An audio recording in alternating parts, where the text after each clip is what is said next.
കുന്നംകുളം വടക്കാഞ്ചേരി സംസ്ഥാന പാതയിൽ കുണ്ടന്നൂർ മാവിൻചുവട് പരിസരത്ത് കടന്നൽ ആക്രമണം. കാൽനട യാത്രികർക്കും വാഹനയാത്രികർക്കും ഉൾപ്പെടെ നിരവധി പേർക്ക് കുത്തേറ്റു. പരിക്കേറ്റ 4 പേരെ തൃശൂർ മെഡിക്കൽ കോളേജ് ആശുപത്രിയിൽ പ്രവേശിപ്പിച്ചു. പാതയോരത്തെ കാടുമൂടിയ ഭാഗത്തു നിന്നാണ് കടന്നലുകൾ ഇളകിയത്. ചൊവ്വാഴ്ച രാവിലെ 9:30യോടെയാണ് കുണ്ടന്നൂർ മാവിൻചുവട് പരിസരത്ത് കടന്നൽ ആക്രമണമുണ്ടായത്. പാതയോരത്തെ വീടിന്റെ മുൻവശം വൃത്തിയാക്കുന്നതിനിടയിലാണ് കടന്നൽക്കൂട് ഇളകിയത്. ആക്രമണത്തിൽ പരിക്കേറ്റ ചിരയംകണ്ടത്ത് LC, ലോട്ടറി വിൽപ്പന തൊഴിലാളി പുലിക്കോട്ടിൽ ഷീബ, മേക്കാട്ടുകുളം ദേവസി മകൻ ഡോൺ എന്നിവരെ തൃശൂർ മെഡിക്കൽ കോളേജ് ആശുപത്രിയിൽ പ്രവേശിപ്പിച്ചു.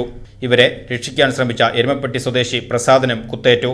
റോഡിലൂടെ കടന്നുപോയ നിരവധി ബൈക്ക് യാത്രക്കാർക്കും കാൽനട യാത്രക്കാർക്കും കടന്നലിന്റെ കുത്തേറ്റതോടെ മേഖലയിൽ ഏറെ നേരം ഗതാഗതം തടസ്സപ്പെട്ടു. ഞങ്ങളിവിടെ പണിയെടുക്കായിരുന്നു. അപ്പോഴാണ് കരച്ചിൽ കേട്ടിട്ട് ഞങ്ങൾ റോട്ടിൽ ഇറങ്ങിയപ്പോൾ തേനീച്ച് കുത്തുണ്ട് ചേച്ചിനെ. അപ്പൊ ഞങ്ങൾ ഓടിച്ചിട്ട് ചെന്നിട്ട് രക്ഷിക്കാൻ വന്നപ്പോ എന്റെ വില കുത്തി പുറത്ത് കണ്ണിന്റെ ഇവിടെ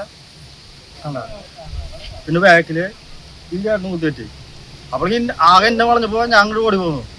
പിന്നാലെ ഫുള്ളായി ഇവിടെ അപ്പോൾ എന്നിട്ട് ഓടിച്ചിരുന്നു ഞങ്ങള്. പാതയോരത്ത് കുടിവെള്ള പൈപ്പുകൾ കൂട്ടിയിരിക്കുന്നത് മൂലം ഇവിടം കാട് പിടിച്ചു കിടക്കുകയാണ്. ഇഴജന്തുക്കളും കടന്നലുകളും ഇവിടെ താവളമാക്കുന്നത് പതിവാണെന്ന് നാട്ടുകാർ പരാതിപ്പെടുന്നു. എത്രയും വേഗം ഈ പൈപ്പുകൾ നീക്കം ചെയ്ത് ജനങ്ങളുടെ സുരക്ഷ ഉറപ്പാക്കണമെന്നാണ് പ്രദേശവാസികളുടെ ആവശ്യം.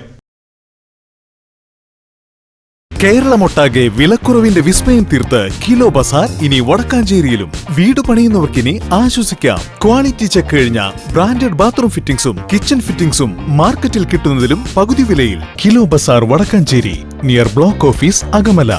കോൺടാക്ട് 9037 921 329.